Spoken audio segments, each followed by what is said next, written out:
Hey everybody. How you doing? Great. Awesome.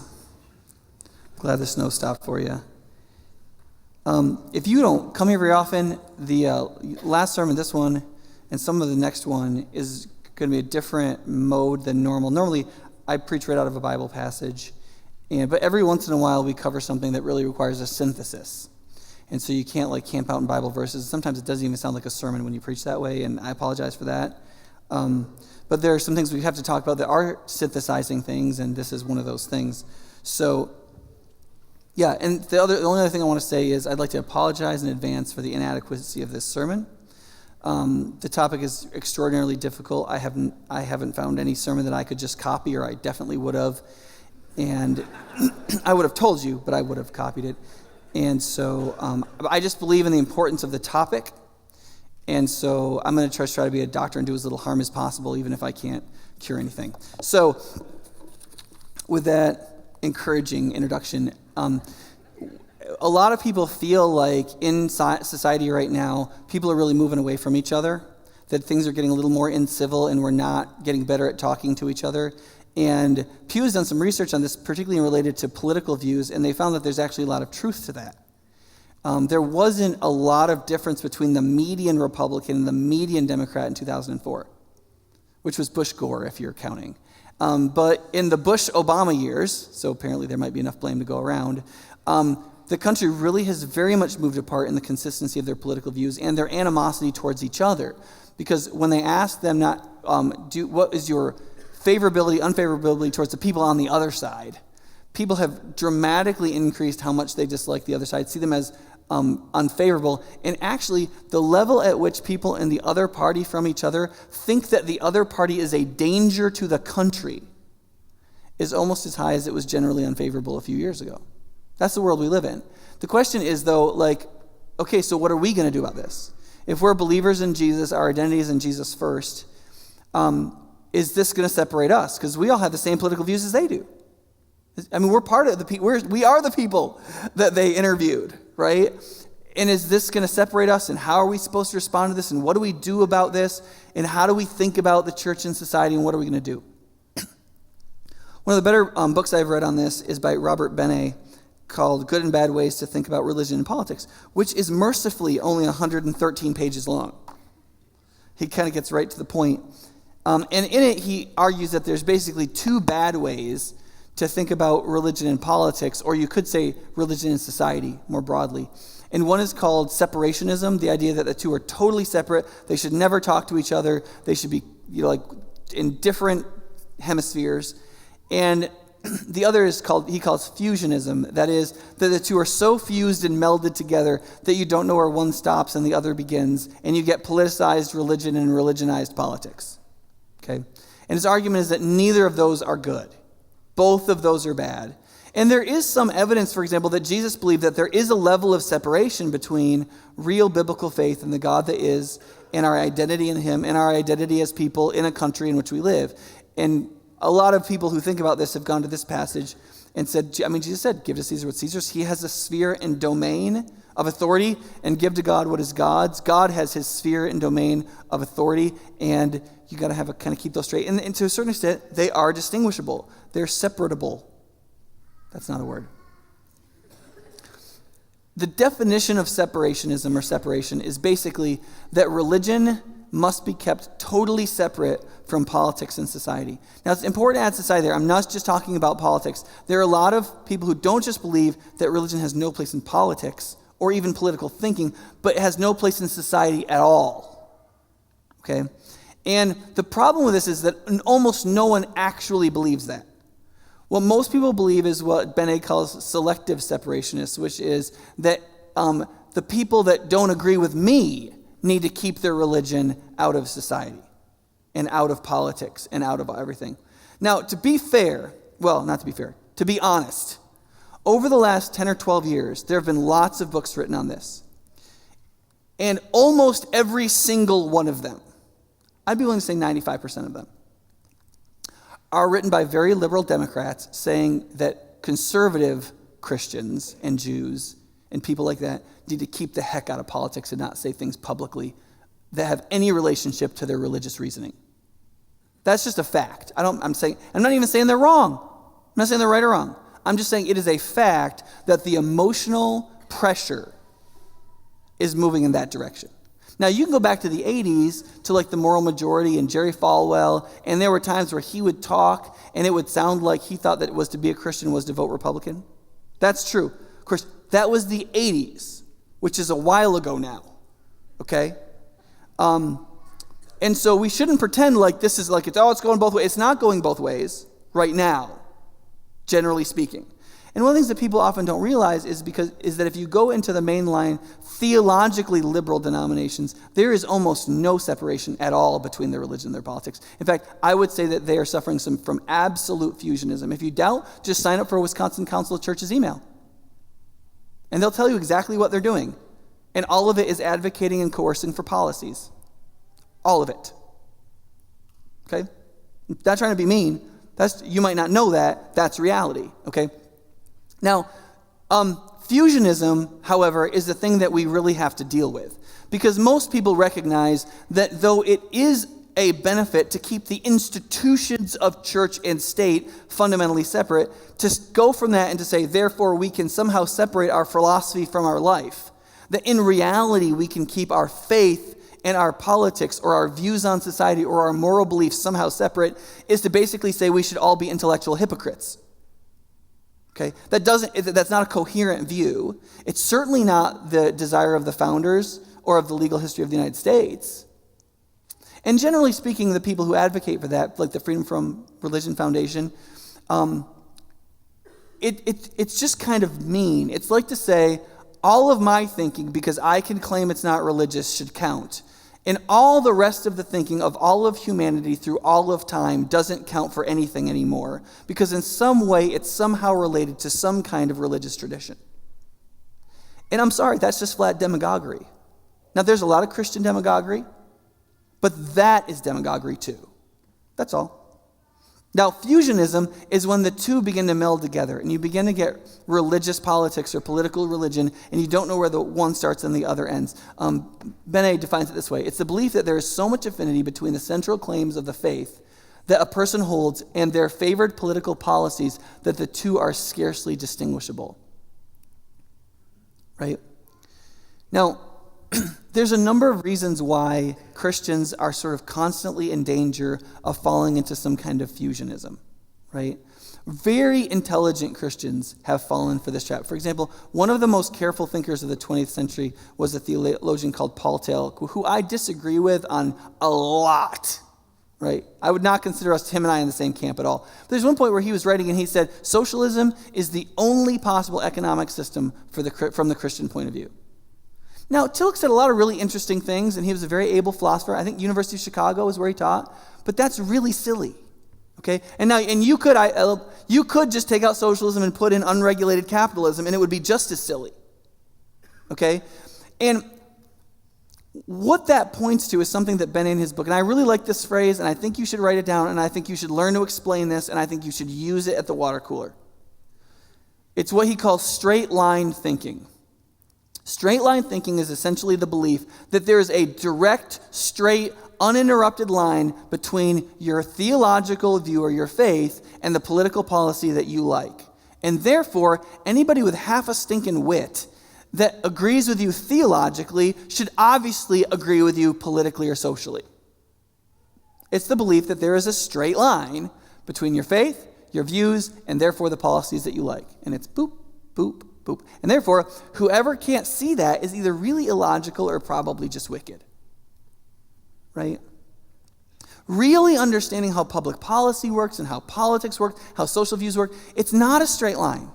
It's enormously complicated, and that's why everybody likes to be lazy and watch cable opinion shows who are hosted by, and the guests are basically just as lazy as they are. Or if they're an actual interesting person who's actually thought about it, the thing is so framed so that none of that can come out because the issue can't get complex, otherwise people who are supposed to be on your team could get confused about their loyalties, that it doesn't come out. I've seen really interesting people on all kinds of the sides of political issues go on opinion shows. They don't get to share anything interesting, right? If you share anything interesting, you get interrupted in 2 seconds, right? This is what it's more like, right? You've got your faith, what you believe theologically is true. There's whether or not you have good information about the thing to begin with. There's what you think is moral in relationship to natural law and your faith and whatever. And then there's also your political philosophy. Like, you might think the poor should be helped, but who should help the poor? And how? What's your political philosophy? Should it be the federal government, the state government? Should it be something between them? Should it be done by nonprofits? Should it be a mixture of all three? Should it be... What you think about that matters in terms of how you'll answer the question. And then you can start talking about, is it politically possible? Are we pointing at the right goal or end anyway? Who should be doing this? Who should we assign this to? And is it feasible in any way for us to actually accomplish it? Like, you can be like, I'm for the policy of eradicating poverty by November. Well, that's great. And I'm kind of for that policy too, except it's not a policy. It's just a sentence. Right? We've been trying to do this, right? So, like, is it feasible? And then you put all that together, and you might be able to get to a policy candidate. Now, I'm not saying that because it's that complicated, there's not a right view, or that all views are equal, or that we're all confused about it. No, I'm not saying that. I have very specific views, and I definitely think they're right, and I'm happy to argue with you about them, and I will try to keep them out of my preaching. But the point is that if that's what it's like, then politics should be something that we do talk about all the time with lots of people, especially people who disagree with us, because to think that we know what we're talking about for most of us is just not sensible. And we should be very eager to talk with people who think very differently than us, because there's probably something we've missed. It may not change our view. That might not swing us to some other side, but it matters, right? I'll apply this to something in just a second. But one of the other things that really is difficult is when we use mental shortcuts, which we all do because we live in an extremely complicated world, right? But sometimes the mental shortcuts can be so totalizing that it shuts off any ability to talk with anyone, right? So one example is our political ideologies can be incredibly narrowing. The main political ideologies, there's 3 of them right now in our nation, generally speaking: progressivism, conservatism, and libertarianism. And both of them have very functional and perfectly logical systems of thinking, right? So progressives usually tend to think in terms of oppressor and oppressed and liberator. So they'll look at a situation and say, who is the person who's being treated unfairly and who's being oppressed in this situation? Who is the person or group who is oppressing them? And how can we function as a liberator, right? Now, is that rational? As far as I can tell, that's pretty rational, okay? Now, you move on to conservatives, and conservatives generally feel like society didn't get here out of nowhere. The reason we have social traditions and institutions and so on is because we tried to move towards a rightly ordered way of living together, and we call that civilization, and it doesn't keep itself. And so what they tend to see is things that keep civilization in order so we can live together in peace and so on. And then there are other people that are just honestly trying to tear that down, either out of selfishness or personal gain or corruption, or because they want to tear down the social order and create a new one out of nothing that's probably idiotic. And so when they look at a situation, they say, who is the person who's upholding human civilization here? And who is the barbarian who's tearing it apart? And how can we support civilization and fight barbarism? And look, if you look at the history of humanity, there have been a lot of rises of civilizations and disintegrations of civilizations. It's not crazy, right? And then for libertarians, they recognize that freedom is not the normal state of human life. I mean, Milton Friedman was the guy with the famous quote where he would say, look at the history of humanity. Is freedom normal or abnormal in the history of human life? And of course, the answer, if you know anything about history, is it's abnormal. If it's abnormal, then it must always be consciously and directly and effectively and quickly defended. And therefore, one of the most important first steps is, where is freedom? Where are people trying to take it away? And how do we stand up to those people and maintain our freedom? Right? Now, listen, as far as I can tell, all of those are fair-minded. All of those are right. All of those are useful. The problem is that when you put those goggles on and you won't take them off. Let me give an example that'll make you angry. Because if you get angry, you're doing exactly what I'm talking about, okay? Ferguson, okay? That happens, okay? And what's the progressive response? Who's the oppressed? Who's the oppressor? How can we be a liberator? Okay, you got a cop and you got a black guy that got shot. Okay, who's clearly going to be the oppressed in that situation? It doesn't matter. The facts do not matter to either side, to none of the sides, because nobody had them, but everybody knew what they wanted to say, right?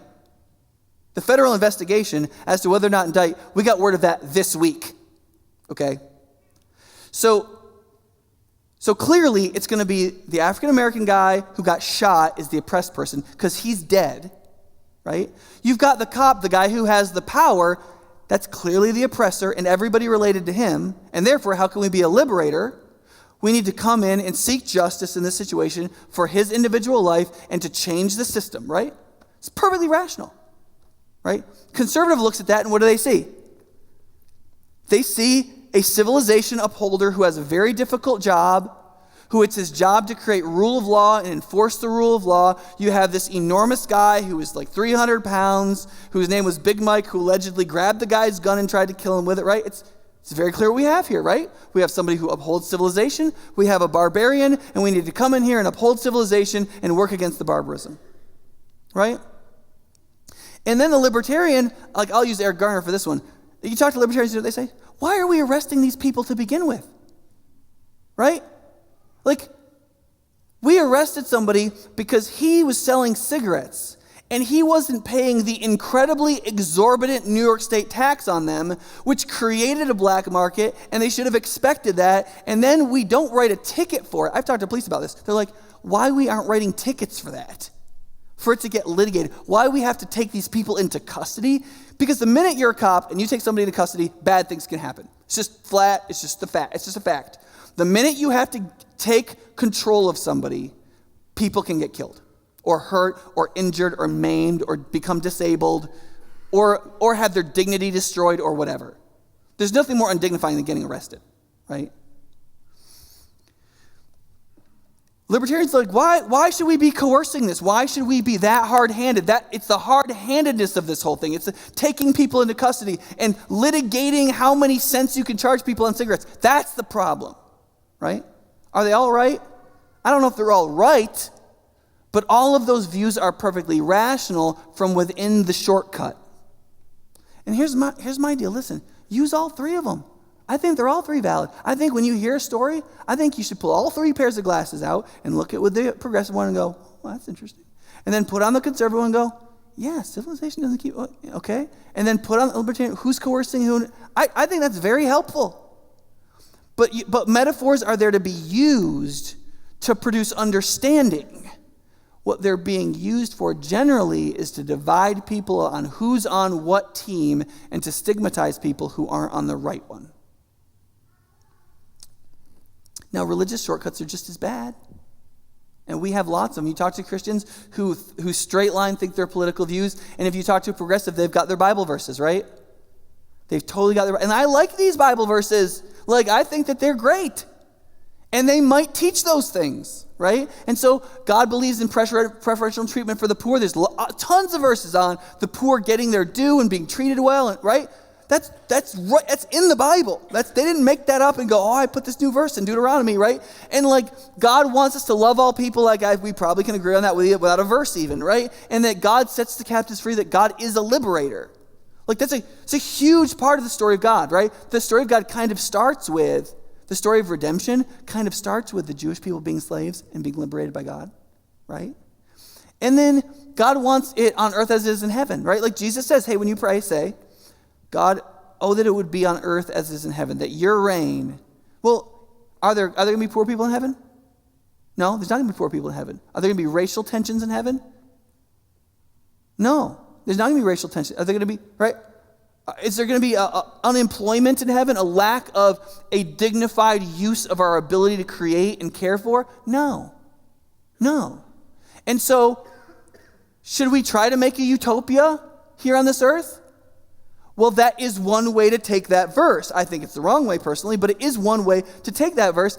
But Jesus is still saying whether or not it can be achieved, he's still saying we ought to seek it and care about it and want it, right?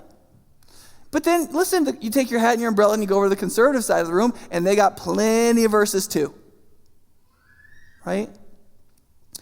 Legal partiality toward the poor is absolutely forbidden in the Bible. It says it is not good to give partiality to a poor person because they're poor. Now it also says right there, it's also not good to give partiality to a rich person because they're rich. That is, legal impartiality is absolute, right? It also says that the Bible affirms everywhere independence and the inviolability of personal property. The idea that you can own stuff, you deserve it, it belongs to you, nobody has the right to take it from you, all that's right there in the Bible, right? The constant affirmation of personal individual responsibility regardless of situation. That's in the Bible too. Now, that's not the only thing said about that in the Bible. The Bible says that people who come from difficult backgrounds and so on, these sorts of things, that we should help them and we should take that into account. But nobody gets to say, I didn't have to be saved, for example. I didn't have to be godly. I didn't have to come to Jesus because I was hurt. I was poor. I was from a bad background and so on. That doesn't work. Everybody is fundamentally responsible for themselves. And we're supposed to love, care for, be merciful towards, and help. These truths exist side by side in the Bible. Interpretationally, you've got to figure out, what are for now, what are for this, how does that, there's all those questions, but then a lot of them still come forward and they exist side by side, and then we run them through our political philosophy, because the Bible gives no absolute political philosophy, because Christianity was designed to work under any political philosophy and impact all political philosophies. So it can't be an absolute respecter of one. Christianity works fine in totalitarianism, mainly telling the government it's illegitimate, but it works fine. It has stuff to say, it functions, it works. And in democracy, and in representative republicanism, and all of that kind of stuff. But when we use those shortcuts, and then we plug them into our political shortcut, and it all seems to be running like a clear circuit, we just get really pissy and self-righteous, and we fall into straight line thinking, and we fall into the kind of demagoguery and stigmatization that seems to be growing in popularity, and it is the most unchristian phenomenon I can possibly think of in a relationship of the church to society. We have to transcend it. The gospel is at stake in this. The times in America where the church has grown more irrelevant in the world and in the culture have been the moments where the church has not transcended the cultural divide. Mark Noll said in one of his books on American history, the moment the American public stopped caring what the church meant, and it got progressively worse from there, was when the church could not prevent the Civil War. When Christians could not prevent the Civil War, the way of peace, that the church could serve as conscience for both groups and drive towards war rather than prevent it, demonstrated it couldn't save us, and the culture turned away from it. And a number of times, and some of the times where the gospel became more, when Martin Luther King talked about the gospel, a lot of people listened to him. Now, I think he had a bunch of things in the gospel kind of screwed up, frankly. But he had a couple things dead on right, and it actually doesn't take everything. You don't have to be dead on right about everything for the culture to listen. And sometimes we're going to have to be wrong in their eyes, and things are going to have to come around. When I was in college, I was pro-life. I was absolutely pro-life. And I was in the minority, and people called me names, and they said I was going to be on the wrong side of history, and so on.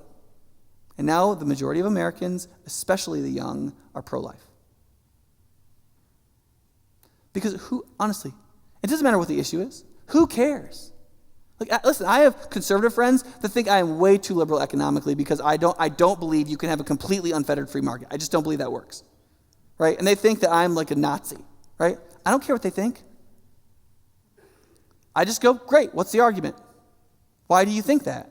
Why do you think I should believe in that rather than what I do? It's not personal, but I'm not going to be demagogue. This isn't junior high, right? It just boggles my mind how Christians live like society is junior high school, and oh my gosh, if they don't approve of us, and who cares? There's only one person's approval that we care about, Jesus. And if we live according to that, we could be emotional grown-ups in relationship to what we believe. And I'm not saying that you don't listen to people that don't disapprove of you. You just don't listen to their disapproval. You listen to their argument. And you say, I want to have a conversation. Please tell me what you think and why. And then don't expect, they're like, well, you changed your mind. I'm like, no, I listened to you. I'm going to go verify this.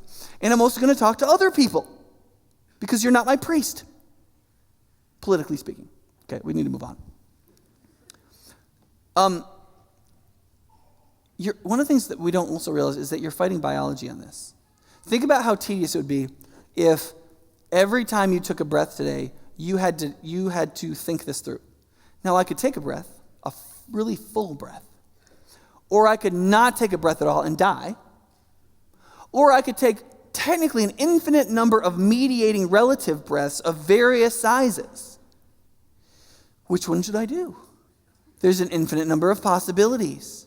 If I breathe in too much, it's a little uncomfortable and takes a disproportionate amount of energy. If I don't breathe in at all, eventually I toxify and die. But it's idiotic. In fact, you have a part of your brain that, it's not even a thought process. It just does it before you're even born, right?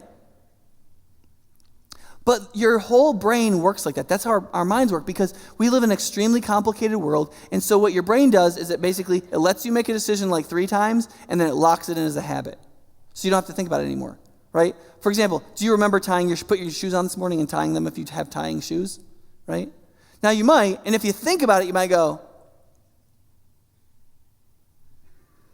right? Most people will not remember it, especially if you're over the age of about 37. But you put them on the same way you always do. You tied the same one first, and you probably have forgot about it. Do you remember backing your car out of your driveway?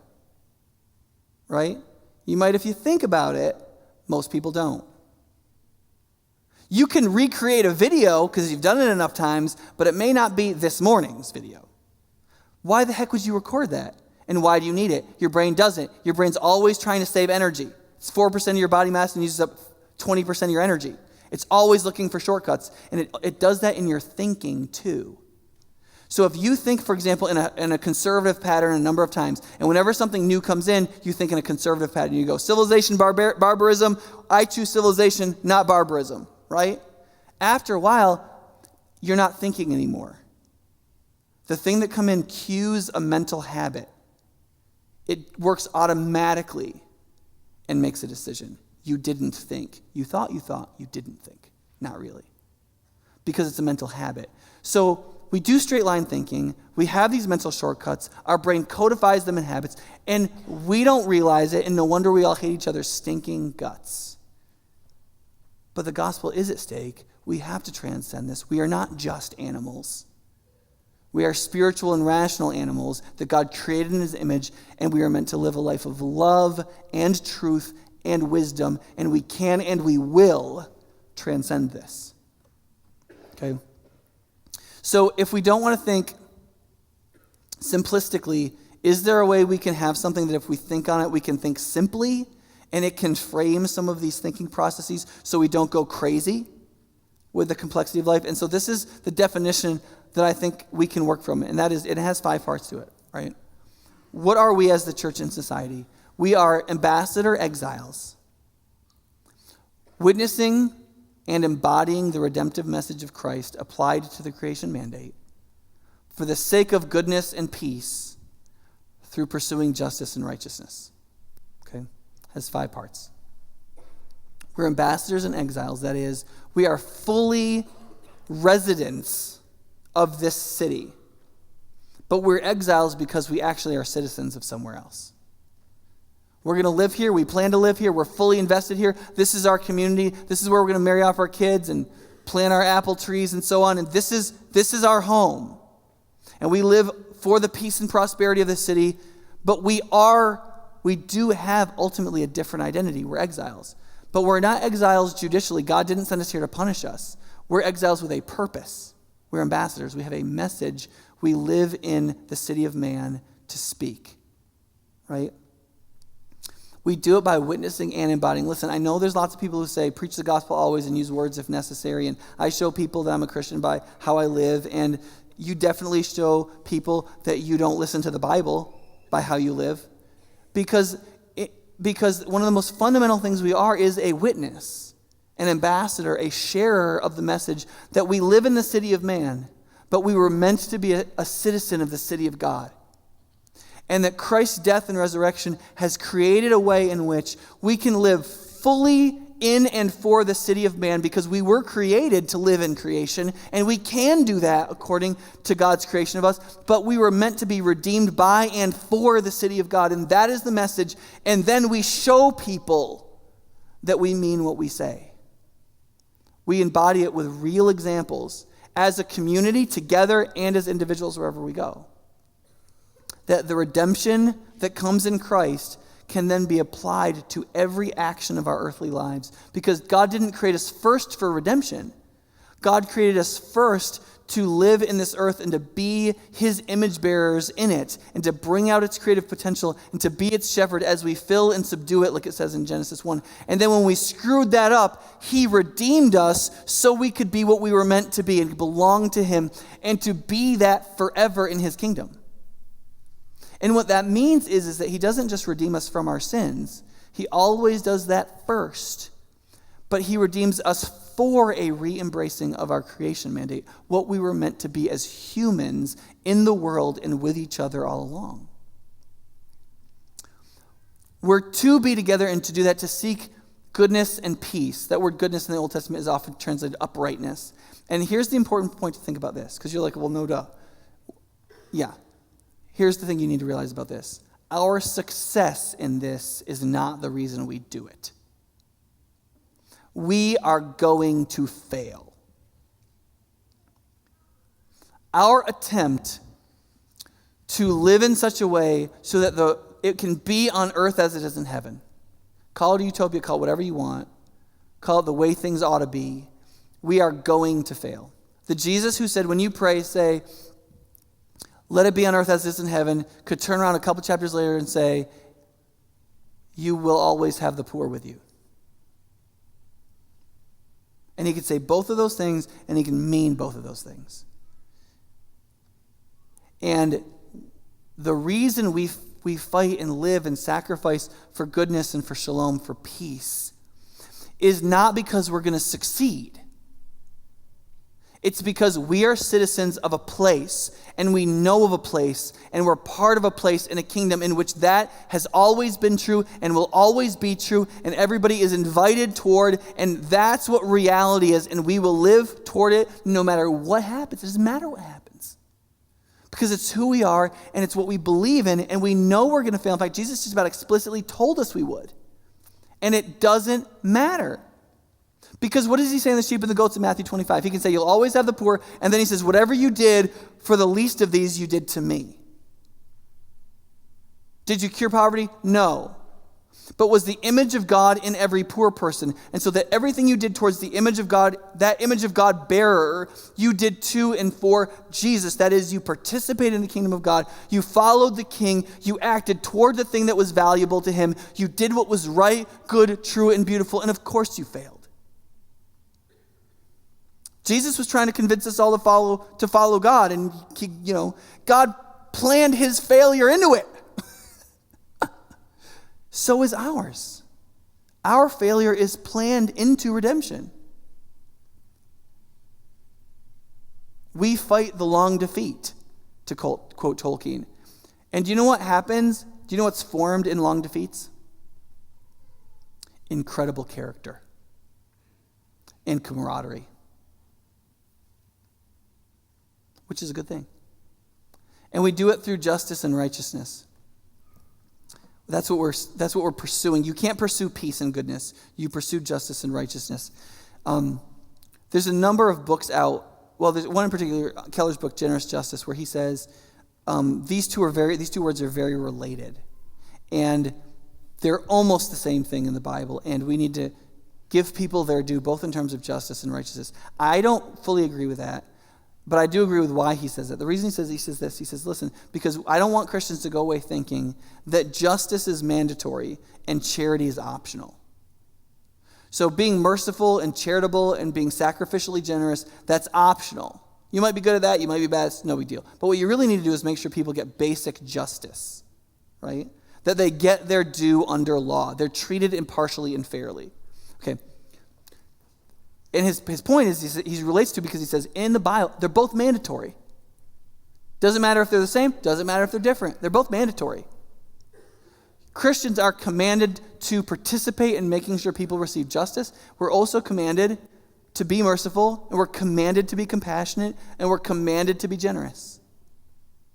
And we're commanded to be that because if we're Christians, we couldn't do otherwise.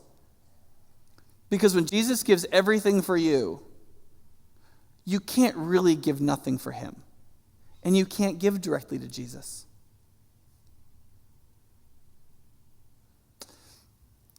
However, I do think it's important as Christians to be able to distinguish these two from each other. Because if you want to demagogue and stigmatize people today to make sure they believe in your view, what do you label your view? Do you know? Social justice. That's all. You just take any view and you want to bully people into believing it, whether it's a good policy or not, and you want to make people go along with you, and if they don't, they'll be stigmatized. They'll basically be a racist, right? You write social justice over it. The demagoguery and misuse of the concept of justice to basically say, this is political apple pie, I think is pretty awful. And I want that phrase to mean something. There are plenty of people in this country and in this world who aren't getting justice. Like, justice. They're not being treated impartially under law. They're not being treated fairly. It really is an issue of justice. And I think that you betray them, and we betray them, when we throw around immensely important categories to basically attack each other and make sure real conversations don't happen. And we have to transcend that. Okay, I need to keep moving here. Sorry, I'm getting kind of... Okay, I want to give you two lists. One is from Tim Keller from a talk that'll be on the blog we post next week called The Church and Culture, and what has to happen if the church is actually going to influence culture in a way that is beneficial for the good of all people, for their good and for their justice and righteousness, to be ambassadors to them in ways they can receive. And these are the 6 things he offers. One is, we need more Christians living long-term in cities. Now, I can't make you live in a city. I'm not authorized by the Bible to guilt you into living in a city. However, I will say this. Christians disproportionately flee cities, especially theologically conservative ones that believe in the historical Christian message and in the Bible. And that's partly because we're breeders. We tend to get married and have children, and who wants to live in 600 square feet, right? But it's also because we just don't like cities. We don't like them. People think cities are beautiful places because they're so diverse. Yeah, and most of the violence in America happens in them also. Like, cities are beautiful and terrifyingly ugly. They've got people in them. They reflect the image of God, and they reflect the depravity of sin squished together. And so there's a lot of Christians that just go, look, I don't want any part of that. I want a bigger house. And some jokes could be made here in Madison about places like Wanakee and Middleton and Cross Plains and so on, right? And it wouldn't be, listen, you can live those places. There's no biblical command that says you can't. But here's the problem. God cares about people, and they're living disproportionately in cities. And God cares about cultural influence that affects the way people think and feel and how they understand the world.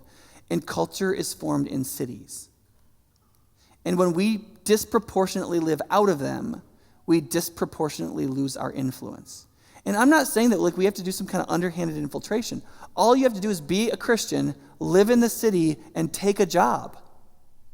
And live with integrity. And there will be more Christian influence than otherwise. There are a number of subgroups in America that are very small, but because they live very disproportionately in cities, they have enormous cultural cachet. Evangelical Christians have a disproportionately small cultural cachet because we flee from cities and we hate them. And I'm just saying, you don't have to live in a city, but maybe you should want to. And my invitation is, if you came to Madison and stay for a year, stay 2 years. If you came to stay for 3 years, stay 6 years. Stay, and if you leave, God bless you, and we'll pray for you, and we'll help you find a good church where you go. But nobody wins the world in this context in 2014 without winning the city. It's just a fact. We need a clear understanding of the gospel. If we're preaching a self-righteous religion, it doesn't matter how good our example is, no hearts and minds are one. We need to have dramatic countercultures within the city. People need to see an alternative, and we're mainly going to form that through very vibrant, healthy, intergenerational, and multicultural, and socioeconomically diverse churches. Right? 4 is integrating the relationship between faith and work. Faith has to be integrally connected to Monday through Saturday and not just exist on Sunday. You need to integrate Christianity not just with your sinfulness, but with accounting. Does that make sense? 5, we need to pour out ourselves sacrificially for the city. Everybody needs to know we love them, even people we deeply disagree with, maybe especially. And lastly, contextualization. We need to answer the questions they are actually asking, rather than whichever ones we wish they would ask, that we have really good answers for. Right? Now, in Benny's book, he talks about 4 ways the church as an institution and organization can biblically legitimately interact with government. Okay? And so for this, I want to kind of set the political culture of the church to a certain extent. And hopefully we could, I'm not going to tell you what to, hopefully we can agree on some of these things, right? The first is it's the church's job to form Christian character and then let it work. That's why our children's ministry is so important. That's why I think there is a place for Christian education, distinctively Christian education. I think that's why we have Sunday school classes. Right now there's a Christian ethics class going on, right? Last hour there was a class on money and on parenting, because a full-orbed, complete Christian character has to be formed in all of us. We can't just have Jesus as our special friend, okay? We have to become Christians in full-orbed, deep character. And then we just kick your butt out into the world and you'll be a Christian and there'll be enormous influence. I don't have to say anything about politics, but the culture will be affected deeply, okay? The second is forming Christian conscience. We actually have to talk about the spiritual, social, and moral implications of the Christian faith and do it regularly so we know them. A couple years ago, I was preaching here, and I have a very strong conviction that you have to use moral language in sermons. Otherwise, you gut the weightiness of the gospel. And most evangelicals pull away from that because they don't want people to get morally conflicted and therefore upset and realize there's moral implications if they believe in Jesus and go, well, I don't want that. And they won't talk about like, you'll have to stay with your wife if you become a Christian. They just go, Jesus can be your special friend, and why don't you come? And he loves you, and you're one. He just totally approves of everything about you. And I'm like, he does. He loves you. He doesn't approve of everything about you. He loves you.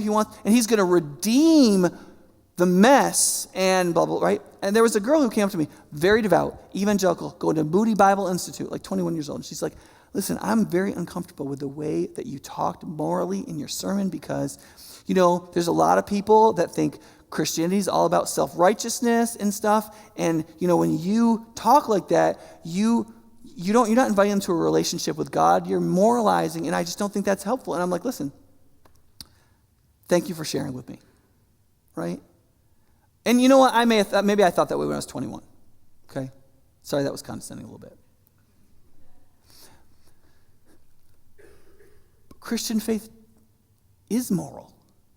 One of the huge offenses of Christian faith in the Roman Empire was that most of the pagan gods were themselves immoral. I mean, Augustine said in the 4th century, the reason why Roman society is so immoral isn't because there's more Christians, it's because your gods sleep with each other and murder each other and steal from each other, and then you act like them.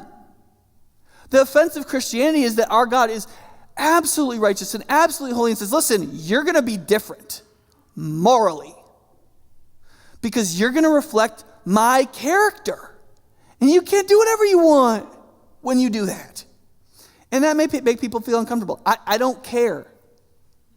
I'm not going to make a butchery of my conscience or yours by ignoring the fact that the beautiful invitation of Jesus, of absolute loving invitation, is an invitation to someone who is morally beautiful as well.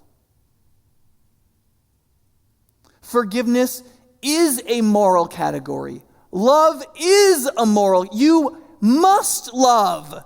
That's a moral category. And restraint and self-control keep you from being a terrible, trial to other people, and that is a moral category, and it's good. We have to talk about it. We have to talk about it. And there are some things so at the core of Christian moral belief that they will get talked about. Religious freedom is a first freedom. I will talk about it. The protection of life is a first freedom. It's very close to the heart of the gospel, and I will talk about it. Bene actually gives 4. He gives those 2, and then he gives the upholding of family in the form of traditional marriage and a basic safety net for people who truly cannot provide for themselves as an absolute cultural moral obligation. Those are the 4 he gives. I don't know if I agree with those or not. I think they're pretty good, actually. But we have to form Christian conscience. Now, the other 2, now if we do those 2 things, what that will mean is we don't have to politicize the church. Because what will happen is Christians will make decisions themselves what they're going to do. And some of you might do things that cancel each other out. You already vote to cancel each other out, right?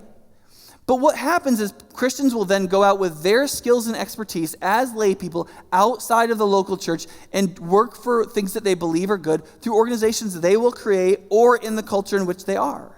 So some will be in culture-forming occupations like media or the arts or TV or legislation or administration or those kinds of things.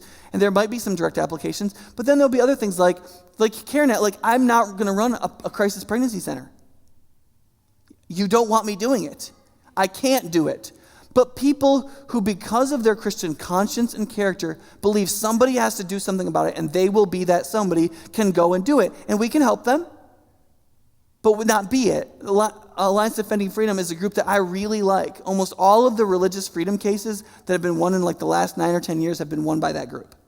Okay? But I'm not a lawyer. I can't be a part of it. I can't be litigating freedom of religion cases.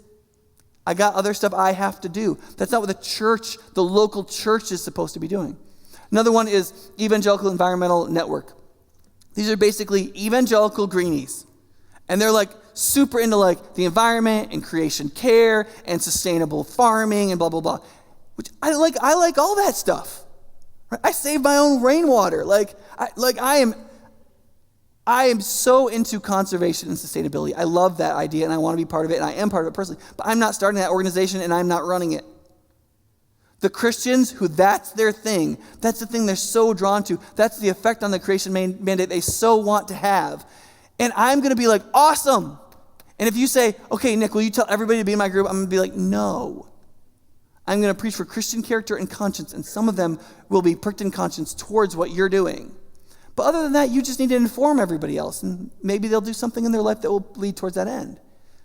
In that way, the church does not become this politicized center. Now, there are a couple places where Bene says the church as an organization, as a people, should speak in society and government. One is to persuade in situations where persuasion needs to happen. It's too big an issue. It's too important a time. Good example of this would be Bonhoeffer on the radio saying, elevating the Führer over Christ is idolatry. And then the Nazis cut him off. The Barmen Declaration. A bunch of German pastors went over into Switzerland and signed a statement that said, the state is not above the church. They have different spheres, and the state cannot tell the church what the gospel is. And they published it in Nazi Germany. And a lot of them were arrested and sent to the front lines of the battle for it. But they believed it was important. I believe that a very advised one today is the Manhattan Declaration. A bunch of evangelicals and Catholics got together. They fought over exactly what should be said about the moral center of the Christian faith, and they published it several years ago. I think it's as good as anything I've read. They spoke publicly, but they didn't just say whatever they wanted. They didn't just pontificate. Like, they were very serious about it. And one of the things that the church can do is, instead of pretending like we're qualified to know exactly what policy should be in place, we can call attention to things that are problems and ignoring them as a moral issue, right? So, for example, I've said some things about the research that came out that even in the liberal mecca of Madison and Dane County, the African-American population here is doing worse than almost anywhere else in the country. That's just a fact, as far as I can tell. And I think the church ought to be talking about it. We should be saying, look, we got to do. Now, that doesn't mean I know the right policy. I don't know the right policy. I don't. Why should I? Why should I have more expertise than people who do this, eat, drink, and sleep it? But I can say morally as a people, let's talk about it. Let's say, no, that's not enough. And when people stop talking about it in 3 weeks because it isn't sexy anymore, we still go, no, remember that? And we hold it to the fire. One of my frustrations, you're going to hate me for this one, and you're already mad, right? I get really frustrated with how much young evangelicals talk about sex trafficking. It drives me nuts. And it's not because they're not totally right. They are. They're totally right. They're totally right. But the proportion is way out of whack. Everybody already hates sex trafficking, okay? And we're all pretty aware of it. And these awareness campaigns give me a freaking break, okay? Either we're going to do something or we're not. What do you want me to do? Okay, there's 1,000 other injustices that aren't nearly as sexy, that have much more difficult answers, and we have to work on those too. The number of African Americans who are kind of stuck in this crappy cycle in this county is thousands and thousands and thousands more. More little black fourth grade boys are going to irreparably fall behind educationally this year than there are going to be girls kidnapped in the whole Midwest. And look, I'm all for the ones everybody agrees on. But honestly, I think there's a little bit of cowardice in it because some of the other stuff we have to talk about, it's split. You're going to get stigmatized. You don't know the answer. It's difficult. It's longer conversations. And so it's much easier just to be like, hey, everybody agrees with this issue, so I'll be for it. You know what? Yeah, and put on your Tom's shoes, and you drive me crazy. Okay? I did a wedding at one of the most expensive country clubs in California, in Los Angeles, and there the founder of Tom's was as a member because he's made millions and millions and millions and millions and millions and millions and millions and millions of dollars by getting us to buy crappy shoes that don't look good because he gives one that costs 35 cents to a kid in another country. And listen, I'm totally for it. Like, that was a great idea. I really wish I thought of it. And honestly, Tom's is actually doing more than almost any other corporation. They have some really cool stuff where they're manufacturing in those countries now. I think it's cool. I'm for Tom's. But like, Tom's and sex trafficking is not going to capture my heart and attention. Yes, buy the freaking shoes. Yes, don't kidnap girls. Yes, we should fully fund law enforcement so they can arrest people and throw them behind bars forever. Yes. Okay, now, let's fix the education system. Oh, now we're all mad. Character. Ferguson's over. Do you not care anymore? There was a problem or there wasn't. If there's a problem, it's still there. If there wasn't when Mike Brown got shot.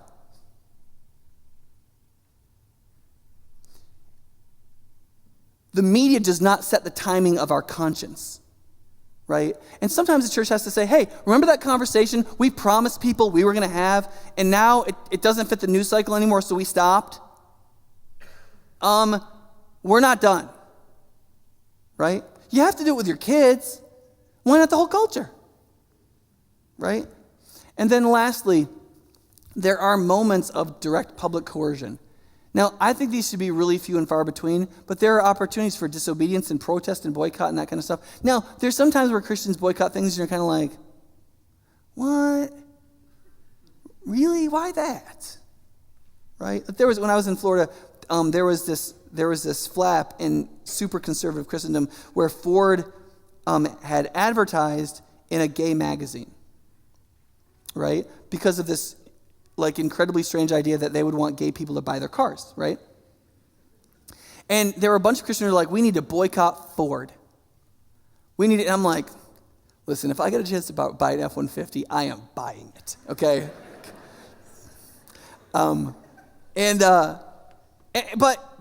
I get the argument, right?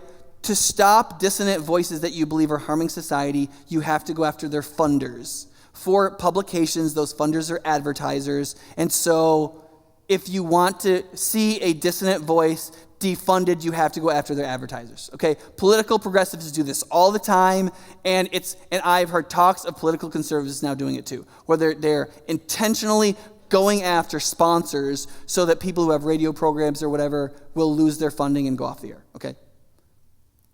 But listen, and some of these I think are so like, I did not boycott Ford. Okay?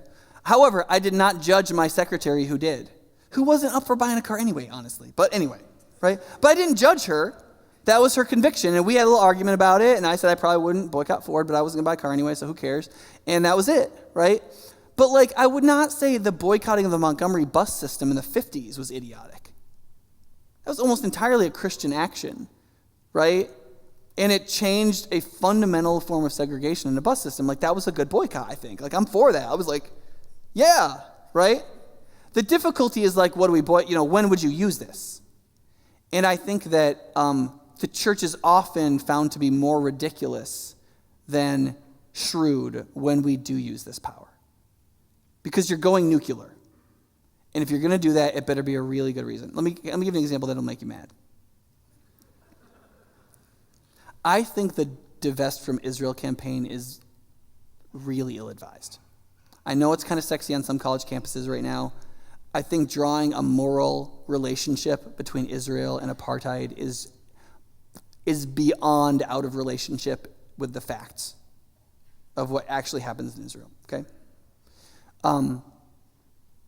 But it kind of worked when it was done with South Africa.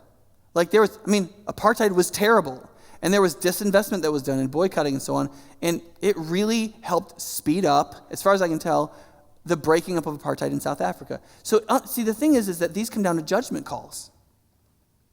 The problem with things like boycotts is everybody has to agree. Because if you're the only one who does it, it doesn't get very far. Right? And then people counter boycott, right? Well, if you're going to boycott that, I'm going to buy it, right? I really did stop using Mozilla. But I didn't use Mozilla in the first place, right? But then there were lots of people like, I don't care, right? But here's one of the things I think we should recognize culturally.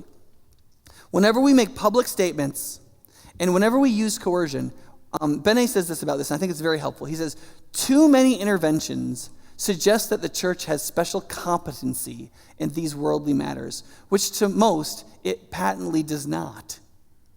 The upshot of too many such interventions is that the church is reduced to just another interest group in the eyes of citizens. That is why the majority of Americans, church people and secular people, disapprove of ecclesial bodies and their leaders giving public advice to their political representatives. I think that's pretty much right. We have to vote according to conscience. But when was the last time you listened to one of your political representatives with them working as hard as they could on what policy would be good and to really try to figure out whether they had a really good idea that you just didn't like because people were yelling at it? Right? I've talked to legislators, and I've heard them say to me, we know the right answer. Both sides of the aisle knows it's the right answer, but neither of our bases will let us do it. What if 40% of Wisconsin decided they weren't going to play that game? There'd be a new base.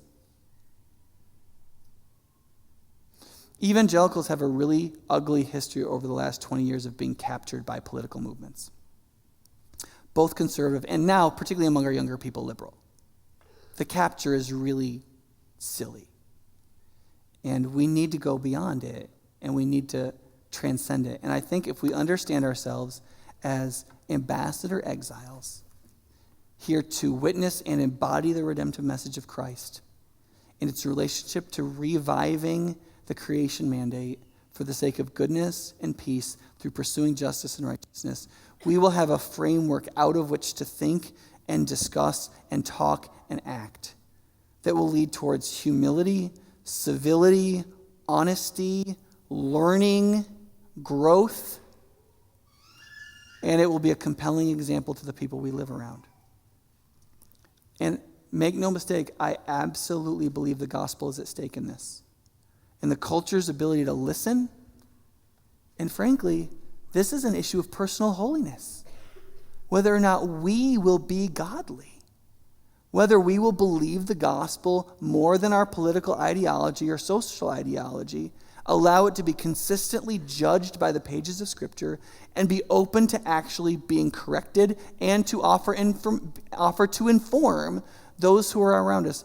Again, I said this 2 years ago. I'll say it again. I believe that the Church of Jesus Christ, the gospel and Bible-believing church, should have the best, most interesting, most riveting, most exciting, most, in some ways, volatile, but still civilly political and social discussions that exist any place on planet Earth.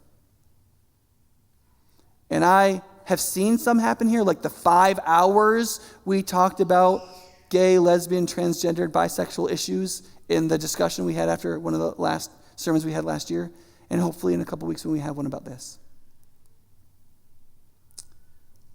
I'll just end there. Let's pray. Father, I pray that you would make us a church with Republicans and Democrats and libertarians who believe in Jesus a lot more than that, than those things, and who are really, honestly, consistently struggling to try to figure out how to vote out of conscience and how to act out of conscience and who to support out of conscience. And that we would be a people that are not captured and co-opted, and we don't create a fusion with faith and politics or society, but we're not totally separate, that we live with full integrity and character.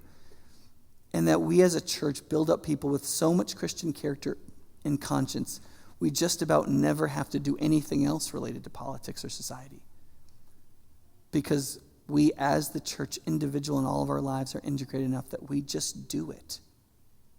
And we pray that through that we would be a blessing to our city and our state as we live in a way that blesses you. We pray in Jesus' name. Amen.